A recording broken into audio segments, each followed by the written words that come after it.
지난 시간에 이어서 세례 요한에 대해서 말씀을 듣겠습니다. 방금 전 13장 마지막 부분에서 예수님께서 갈릴리 바닷가에서 천국 비유 설교를 마치셨습니다. 천국은 무엇과 같으니 하고 여러 가지로 가르치시면서 아주 자세히 설명해 주셨습니다. 말씀에 권위가 있고 그 말씀의 능력이 대단했습니다. 그런데도 예수님의 고향 사람, 갈릴리 사람들은 예수님을 배척하기 시작했습니다. 저 사람 예수는 목수의 아들이 아니냐, 저 가족들도 우리가 다 알고 지낸 사람들이 아니냐, 어떻게 요셉 집안 아들이 이런 것들을 다 알 수 있는가 하면서 무시합니다. 아무리 존경받는 사람도, 선지자도 자기 고향과 가족들에게는 참으로 배척을 당합니다. 그때 예수님께 세례 요한이 헤롯에 의해서 처형당했다 하는 소식이 전해집니다. 세례 요한은 예수님의 앞길을 예비하던 선지자였고 예수님께 세례를 베푼 사람이었습니다. 회개하라, 천국이 가까워왔느니라 하면서 모든 사람이 죄인임을 전했고 죄 용서를 해야 함을 일깨우면서 예수님의 앞길을 예비했습니다. 그는 지위 고하를 막론하고 선지자로서 자기 일을 다했습니다. 심지어 헤롯 왕에게도 바른 소리를 하다가 그 왕의 미움을 사서 감옥에 갇히게 되었고 결국은 이렇게 죽임을 당하게 됐습니다. 오늘 본문 14장 1절로 12절 앞뒤로 네 가지 사건이 나옵니다. 첫째는 예수님께서 고향 사람들에게 배척을 받으신 이야기가 13장 가장 마지막 부분에 나옵니다. 그리고 둘째는 헤롯이 예수님의 소문을 듣고 세례 요한이 살아났다 이렇게 얘기하는 게 14장 1절 2절입니다. 셋째는 세례 요한이 헤롯에 의해서 죽임을 당한 사건이 3절로 12절에 나옵니다. 넷째는 그 바로 뒤에 13절부터 예수님께서 그 세례 요한의 소식을 듣고 광야로 가신 일입니다. 이게 조금 시간이 뒤바뀌어 가지고 쓰여 있습니다. 이걸 시간 순서대로 한번 나열을 해보자면 세례 요한이 헤롯에게 붙잡힌 일이 가장 먼저 있었습니다. 그 아내의 문제를 지적해서 붙잡혀 들어간 일이 가장 먼저 있었고 그 다음에 예수님께서 복음을 전하시고 그 고향 사람들에게 배척을 당하신 것과 세례 요한이 죽임을 당한 사건이 거의 비슷한 시기에 이루어졌던 것 같습니다. 그 소식을 예수님께서 전해 들으신 다음에 광야로 가신 것이 그 다음 일입니다. 그리고 헤롯이 예수님 소문을 듣고 세례 요한이 되살아났다 이야기한 것은 그것보다 더 뒤에 있었던 일입니다. 오늘 본문 1절로 2절에서 헤롯이 세례 신하들에게 예수님을 보고 세례 요한이 되살아났다 이야기를 한 것은 원래는 저 뒤쪽에 있어야 되는 이야기인데 순서가 좀 바뀌어서 중간에 끼어들어 있는 것입니다. 예수님께서 고향에서 배척당하신 것과 세례 요한이 헤롯에게 고난당하는 것이 아주 긴밀하게 연결되어 있다는 것을 강조하는 표현법입니다. 예수님은 고향에서 배척당하셨고 세례 요한은 왕에게 핍박을 당했습니다. 이제 헤롯 왕은 세례 요한에 이어서 예수님을 노리기 시작합니다. 마태복음에서는 이 예수님의 고난과 세례 요한의 고난을 긴밀하게 연결시켜서 설명하고 있습니다. 이게 오늘 설교의 주제입니다. 예수님의 고난과 세례 요한의 고난이 어떤 점에서 연결되는가 하는 것을 말씀으로 듣겠습니다. 이 말씀을 통해서 성령님께서 세례 요한에 이어서 바로 우리의 오늘날 당하는 이 고난들이 예수님의 고난과 어떤 관계가 있는가 하는 것을 깨닫게 해주시기를 바랍니다. 오늘 본문을 살펴보겠습니다. 헤롯이 예수님의 소문을 들었습니다. 여기 나오는 헤롯 왕은 예수님이 태어날 때 그 아기들을 죽였던 그 헤롯 왕의 아들입니다. 헤롯 안디바라고도 불리는 그 아들인데 갈릴리 지방과 그리고 요단강 동편의 베레아 지방을 다스리던 분봉 왕이었습니다. 성경에서 세례 요한을 핍박하고 그리고 예수님께서 십자가 고난을 당하실 때 핍박하던 헤롯 왕이 바로 이 사람이었습니다. 이 사람의 왕궁이 그 갈릴리 호수 주변의 디베리아라고 하는 그 도시에 있었습니다. 예수님에 관한 소문이 나사렛 지역 전체에 퍼져서 심지어는 이 왕궁에 있는 헤롯 왕에게까지 전해졌습니다. 헤롯이 신하들에게 말합니다. 예수는 세례 요한이 부활한 게 틀림없다. 세례 요한의 권능이 예수 속에서 운동한다. 헤롯은 예수님께서 병을 고치고 귀신을 쫓아내고 많은 기적들을 행한 일을 전해 들었습니다. 그러면 우리 생각 같으면은 야, 저런 대단한 하나님의 선지자가 있다니 저분이 어떤 분인지 저분이 하시는 얘기가 무슨 얘기인지를 좀 더 알아봐야겠다. 하나님의 말씀을 배워야겠다. 그렇게 생각하게 될 건데 이 헤롯 왕은 조금 이상한 생각을 합니다. 죽은 세례 요한이 살아나서 예수님의 몸속으로 들어간 것 같다. 부활한 것 같다. 이렇게 생각합니다.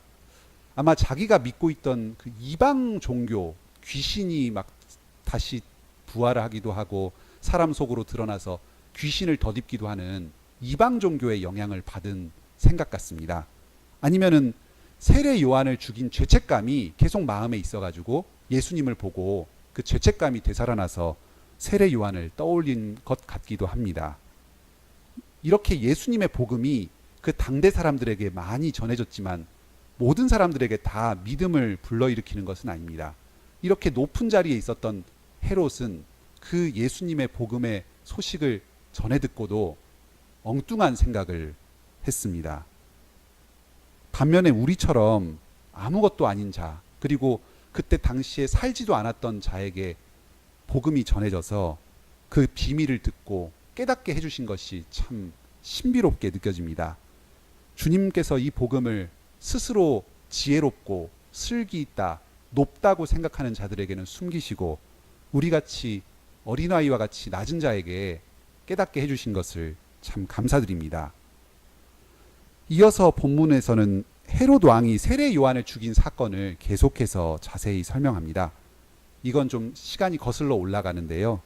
그 예수님께서 세례 요한이 체포당한 게 예수님께서 세례를 받으시고 마귀에게 시험당하실 그 당시의 일이었습니다. 그러니까 한참 전에 있었던 일을 지금 설명하고 있는 겁니다. 헤롯이 세례 요한이 그 헤롯이 동생의 아내, 즉 자기의 제수씨 되는 사람을 아내로 취한 일을 가지고 간음했다 지적했습니다. 당신이 그 여자를 취한 것은 옳지 않다. 한 번만 이야기한 게 아니라 계속해서 반복적으로 그 잘못을 지적했습니다. 여기서 옳지 않다 하는 이 말은 예수님과 바리새인들 사이에서 율법 논쟁을 할 때 썼던 말입니다.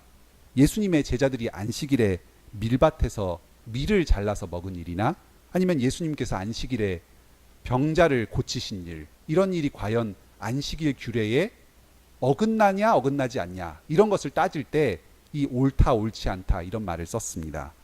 지금 세례 요한은 헤롯 왕이 하나님의 율법을 어겼다고 지적하는 겁니다. 바로 7계명을 어긴 겁니다. 간음하지 말라 하는 이 계명을 어겼다는 겁니다. 동생과 제수씨를 갈라서게 하고 그 제수씨를 다시 자기가 취해서 아내로 삼은 일이 간음한 것입니다. 그런데 바리새인들은 이 문제에 대해서 지적하지 않았습니다. 바리새인들이 율법을 따지기를 참 좋아하는 사람들이었는데 그들은 이 문제에 대해서 아무런 말도 하지 않았습니다. 장로들의 전통처럼 율법이 아니라 자기들이 만든 어떤 규칙들은 아주 목숨 걸고 지키면서도 하나님의 그 큰 10계명 중에 하나 7계명을 어긴 일에 대해서는 눈 감는 자들이었습니다. 간음한 일에 대해서 예수님께서 가르치신 내용이 있습니다. 마태복음 5장 31절로 32절에 가르치시는데요. 제가 한번 읽어보겠습니다. 또 일러스되 누구든지 아내를 버리려거든 이혼 증서를 줄 것이라 하였으나 나는 너희에게 이르노니 누구든지 음행한 이유 없이 아내를 버리면 이는 그로 간음하게 함이요 또 누구든지 버림받은 여자에게 장가드는 자도 간음함이니라. 바리새인들은 이혼을 합법적으로 만들었습니다. 이혼 증서를 써주기만 하면 그냥 이혼해도 상관없다 했습니다. 아마 이들 논리대로라면은 이 헤롯 왕은 결코 가늠한 게 아니었을 겁니다. 이혼 증서만 써줬으면 됐으니까 빌립이 아내와 갈라선 것도 합당한 일이었고 자기가 결혼한 것도 별 문제가 안 됐습니다. 하지만 예수님은 그렇게 말씀하지 않으셨습니다. 이 지금 헤롯 왕이 범한 것은 간음이다. 그렇게 가르치셨습니다. 세례 요한은 간음죄에 대해서 바리새인들의 율법 해석을 따르지 않았습니다. 예수님의 가르침을 따랐습니다. 헤롯 왕의 간음을 예수님의 가르침대로 용감하게 지적했습니다. 그래서 헤롯은 이 세례 요한을 잡고 결박해서 옥에 가두었습니다. 그런데 얼마 후에 헤롯의 생일이 됐습니다. 부인 헤로디아, 예전에 제수 씨였던 그 여자죠. 그 헤로디아의 딸이 파티에서 춤췄습니다. 아마 그 전 동생과의 전 남편이었던 그 동생 빌립과의 사이에서 낳아서 데리고 온 아이였던 것 같습니다. 조카딸인 셈입니다. 이 여자 아이가 이렇게 춤을 추니까 헤롯이 기분이 좋아졌습니다. 아마 술이 좀 취한 상태였던 것 같습니다. 헤롯이 수양딸에게 기분에 취해서 약속합니다. 갖고 싶은 게 있다면 무엇이든지 말해라. 다 주겠다. 딸은 자기 어머니의 부탁을 받아서 말합니다. 세례 요한의 머리를 쟁반에 담아서 이 자리에서 나에게 갖다 주소서. 지금 사람들이 다 모여있는 이 잔치 자리에서 아주 엽기적인 일을 행하라고 이야기합니다. 아마 이 아이도 대단한 아이인데 그 엄마가 참 무서운 사람이었습니다. 아마 헤로디아가 이런 무서운 생각을 품은 것은 자기를 간음죄 지은 음행한 여자 취급한 그 세례 요한에 대해서 깊은 분노를 품었던 것 같습니다. 그래서 이 사람에게 반드시 복수해야겠다 하고 벼르고 있다가 이번 기회를 이렇게 활용한 것입니다. 왕은 그 말을 듣고 근심했습니다. 사람들에게 존경받는 선지자였는데 이 사람을 이렇게 명분 없이 죽이는 것이 참 부담이 됐을 겁니다. 하지만 지금 둘러앉은 사람들 앞에서 왕으로서 그 말을 했는데 한 입으로 두 말을 할 수가 없으니까 차마 걱정이 돼서 주라고 명합니다. 그 기분에 취해서 부린 자존심을 지키기 위해서 사람을 죽이는 일을 범하고 있습니다. 요한의 머리를 주라고 하니까 사람들이 요한을 감옥에서 목 잘랐습니다. 그리고 그 머리를 쟁반에 담아서 헤로디아의 딸에게 갖다 주었습니다. 딸은 그것을 받아다가 사람들이 다 보는 앞에서 받아다가 자기 어머니에게 갖다 주었습니다. 참 엽기적인 일이 왕가에서 벌어졌습니다. 이런 모습을 보면은 당시 예수님께서 활동하시던 그 이스라엘 사회가 얼마나 타락하고 죄악에 깊이 물들어 있는가 하는 것을 그 단면을 볼 수 있습니다. 그런데 여기 헤롯 왕이 오늘 본문으로 돌아와서 14장 2절에 보면 세례 요한이 죽은 자 가운데서 살아났다 이렇게 말을 하는 것을 보면은 혹시 생각나는 부분이 없으세요? 예수님의 부활이 연상이 됩니다. 마태복음 28장에 천사가 마리아에게 예수님께서 죽은 자 가운데서 다시 살아나셨다 그렇게 말을 했습니다. 헤롯 왕은 세례 요한이 부활했다 하면서 그 예수님 안에 부활의 능력이 있다 하는 것을 자기도 잘 모르는 사이에 은연중에 은근히 예언을 한 셈이 되었습니다. 세례 요한이 지금 고난을 받고 죽게 된 이 내용들을 잘 살펴보면 예수님의 십자가 고난을 연상시키는 내용들이 곳곳에 담겨 있습니다. 헤롯은 요한을 죽이려고 하지만 군중들이 그를 선지자로 여기니까 선뜻 나서지 못하고 주저합니다. 이렇게 군중들 눈치를 보면서 주저하는 헤롯의 모습은 바리새인과 서기관들이 예수님을 죽이려고 했다가 군중들이 무서워서 주저했던 것을 연상시킵니다. 예수님께서 그 마지막 주일에 예루살렘으로 들어가셔서 성전에서 가르치실 때에 바리새인과 서기관들이 그걸 보고 죽이려고 했지만 군중들이 두려워서 곧바로 행동에 옮기지 못한 일이 있었습니다. 또 이어서 헤롯은 세례 요한을 잡아서 결박하고 옥에 가두었습니다. 이것은 예수님을 붙잡아서 결박하는 대제사장들과 장로들 세력을 또 떠올리게 합니다. 목요일 밤에 대제사장과 장로들이 보낸 군인들이 가론 유다의 안내를 받아서 예수님을 붙잡았습니다. 그리고 결박해서 총독 빌라도에게 넘겨줍니다. 또 헤로디아가 빌라도가 예수님을 심판할 때 그 대제사장들이 군중들을 조종해서 바라바를 놓아주고 예수님을 죽여라 하고 그 선동하는 내용이 나오는데, 마치 헤로디아가 자기 딸을 꿰어서 아버지한테 시키라고 그 말을 하도록 시킨 것이 그 군중들을 선동한 대제사장들의 모습하고 유사합니다. 결국 헤롯은 세례 요한의 머리를 내어주라고 명령합니다. 제자들이 와서 이제 그의 시체를 가져다가 장사합니다. 빌라도 또한 예수님의 시체를 그 아리마대 요셉에게 내어주라고 명령을 하고, 그래서 그 요셉이 예수님의 시체를 받아서 무덤에 잘 모시게 됩니다. 이 순서나 내용이 아주 정확하게 딱딱 맞아서 떨어지는 것은 아닙니다. 하지만 이 세례 요한이 죽임당하는 이 묘사가 전체적으로 보았을 때 예수님의 십자가 고난과 비슷하게 흘러가는 것은 아주 분명합니다. 세례 요한은 단지 말로만 예수님의 앞길을 예비한 선지자가 아니었습니다. 하나님의 율법을 전하는 의인이 사람들에게, 죄인들에 의해서 고난받고 죽임당하시는 것을, 예수님께서 앞으로 살아가실 모습을 자신의 삶으로 미리 보여주는 선지자였습니다. 세례 요한이 죽은 뒤에 그의 제자들이 이 소식을 예수님께 알렸습니다. 이건 마치 마리아가 예수님이 부활하신 날 아침에 다른 제자들에게 예수님의 부활 소식을 전한 것과 비슷한 장면입니다. 그런데 여기서 세례 요한의 죽음과 예수님의 죽음에 중요한 차이가 생깁니다. 세례 요한은 땅에 묻혀서 끝나지만 예수님은 부활하십니다.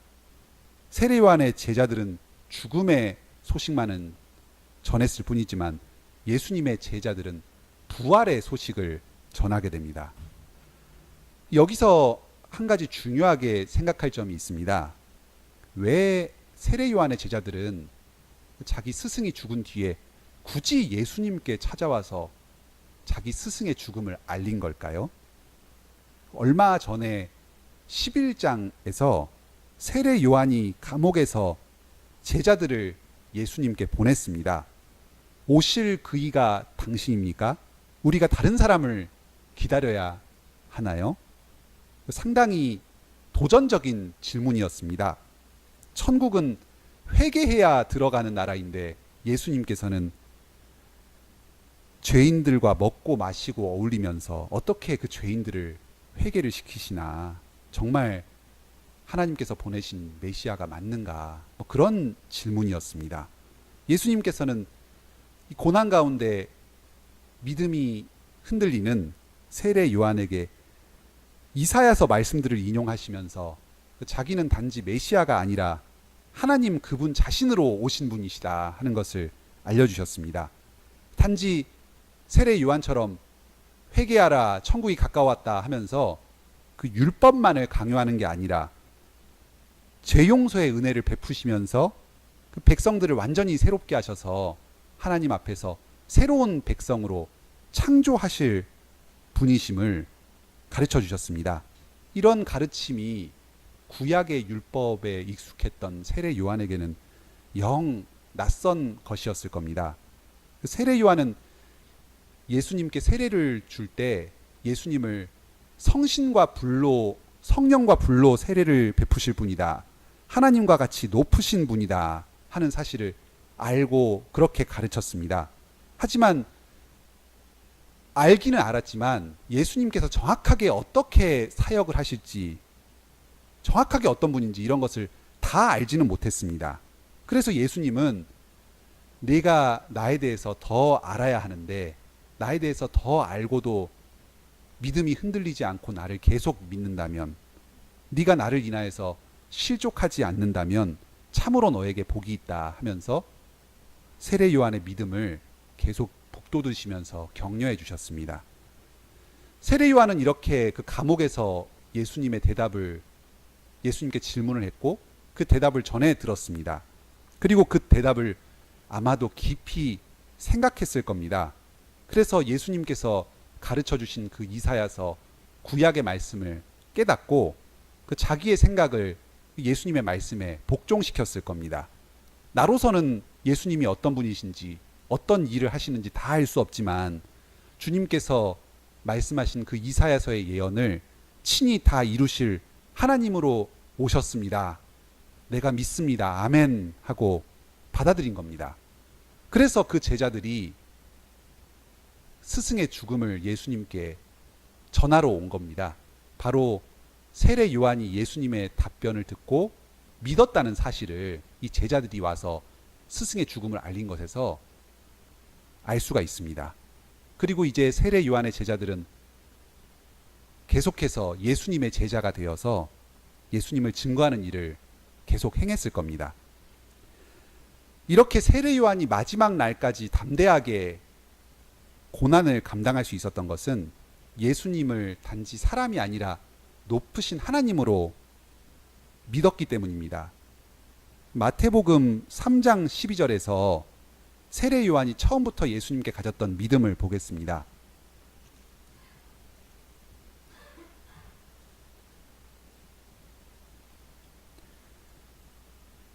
3장 12절입니다. 제가 읽겠습니다. 그는 성령과 불로 너희에게 세례를 베푸실 것이요 손에 키를 들고 자기의 타작 마당을 정하게 하사 알곡은 모아 곳간에 들이고 쭉정이는 꺼지지 않는 불에 태우시리라. 예수님께서 장차 심판주로 오실 것을 세례 요한은 알고 믿었습니다. 세례 요한은 부활신앙을 가지고 있었습니다.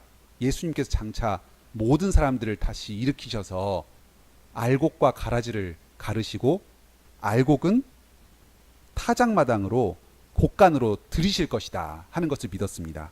자기가 지금 이 감옥에서 죽음의 고난을 견디지만 예수님께서 장차 자기를 다시 살리셔서 알곡으로 곳간에 들이시고 천국으로 인도해 드릴 것이다 하는 것을 알고 믿었던 것입니다.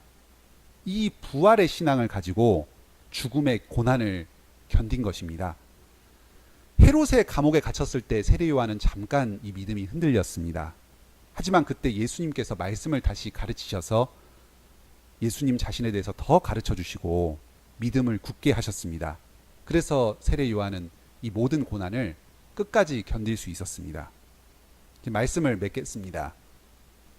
세례 요한은 참 큰 선지자였습니다. 예수님께서 그를 가리켜서 여자가 낳은 자 중에서 세례 요한보다 큰 사람이 없다 하신 것이 괜한 말씀이 아니었습니다.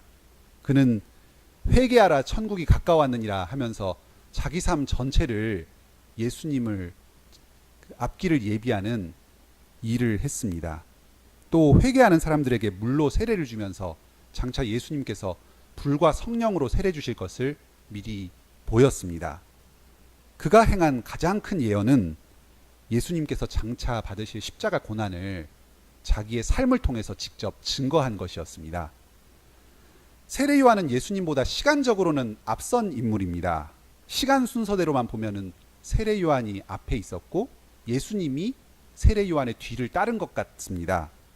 하지만 마태복음에서는 이 쓰는 순서를 일부러 바꿔서 예수님의 산상복음 가르침을 먼저 5장에서 제시하고 14장에서 세례 요한이 헤롯 왕에게 잘못을 지적한 것을 뒤에 이야기를 해서 세례 요한이 마치 예수님의 가르침을 따라서 헤롯 왕의 잘못을 지적한 것처럼 이렇게 순서를 바꿔서 설명하고 있습니다.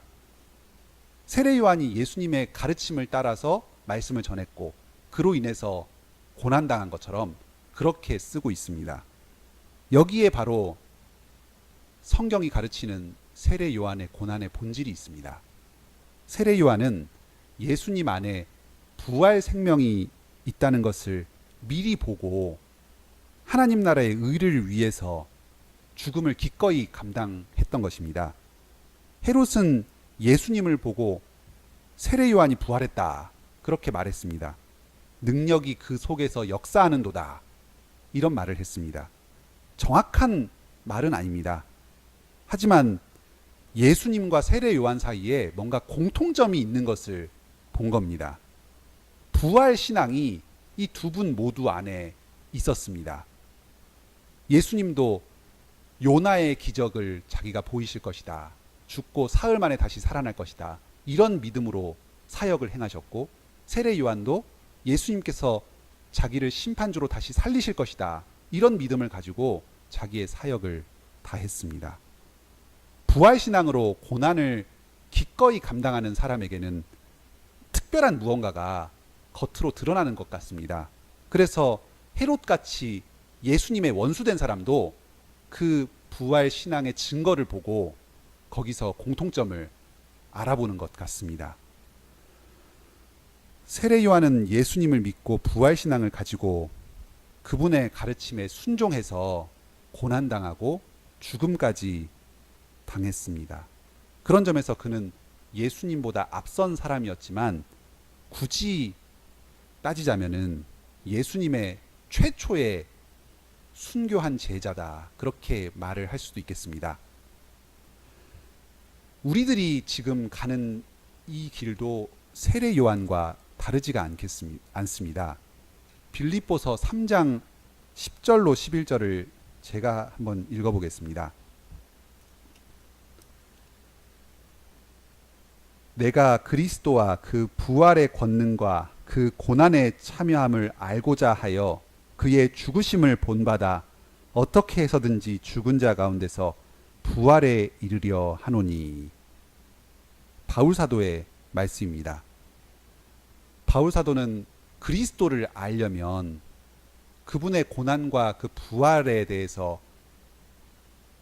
잘 알려면 그분의 죽으심을 본받아야 된다. 그렇게 이야기했습니다. 그리스도를 믿는 믿음으로 그분의 말씀을 죽기까지 순종해야 합니다. 그러면 그리스도와 함께 부활할 것입니다. 이 땅에서 부활의 능력을 경험하게 될 것입니다. 그리고 죽어서는 실제로 죽은 자 가운데서 예수님과 같이 부활하게 될 것입니다. 오늘 우리도 주님께서 맡겨주신 사명을 감당할 때에 죽음과도 같은 고난이 닥쳐옵니다. 세례 요한은 말씀을 가르치는 선지자였으니까 말씀을 전하다가 핍박받아서 죽게 되었습니다. 마찬가지로 우리도 우리의 사명, 말씀을 전하는 것은 아니더라도 교회의 성도도 또 가정의 부모와 자녀로 남편과 아내로 또 직장의 상급자나 하급자로 맡겨진 사명을 행하면서 죽어야 할 때가 있습니다. 세례 요한이 헤롯 왕에게 말씀을 전한 것은 그가 회개하고 돌아오기를 바랐기 때문이었을 겁니다.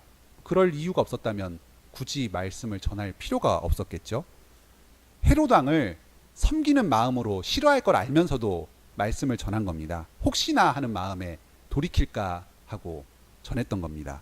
그런데 자기가 섬겼던 바로 그 헤롯 왕, 그 사람이 자신을 공격하고 죽음으로 몰아넣었습니다. 마찬가지로 우리도 우리 사명을 다할 때에 내가 사랑으로 돌보고 섬기는 그 사람이 바로 나를 공격합니다. 내가 섬기는 직분자와 성도, 부모와 자녀, 남편과 아내, 상사와 부하 직원이 마치 헤롯 왕처럼 나를 공격할 때가 있습니다. 내가 무슨 잘못을 해서가 아닙니다. 나는 하나님께서 맡기신 일을 다만 충성되게 감당했을 뿐인데 상대방이 악해서 헤롯 왕과 헤로디아처럼 자기들끼리 음모를 꾸미고 나를 죽이려고 합니다. 우리에게 그럴 때가 닥쳐옵니다. 예수님께서 세례 요한과 또 예수님 안에서 고난당하는 모든 제자들을 위로하시는 말씀이 있습니다. 그 말씀을 함께 찾아서 읽겠습니다. 마태복음 5장 10절로 12절 말씀입니다. 마태복음 5장 10절로 12절입니다. 한 목소리로 읽겠습니다. 시작. 의를 위하여 박해를 받는 자는 복이 있나니 천국이 그들의 것임이라. 나로 말미암아 너희를 욕하고 박해하고 거짓으로 너희를 거슬러 모든 악한 말을 할 때에는 너희에게 복이 있나니 기뻐하라 즐거워하라. 하늘에서 너희의 상이 큼이라. 너희 전에 있던 선지자들도 이같이 박해하였느니라. 세례 요한의 믿음이 바로 이것이었습니다. 우리도 고난받을 때에 기뻐하고 즐거워하면서 계속해서 고난 가운데서 주님 주신 사명을 감당하게 되기를 바랍니다. 그러면 그리스도의 부활의 능력이 여러분 속에서도 동일하게 역사할 겁니다. 우리 관악교회 성도 모두가 고난 가운데서 예수님과 함께 천국을 소유하게 되시기를 바랍니다. 함께 찬송 부르시겠습니다. 시편 13편입니다.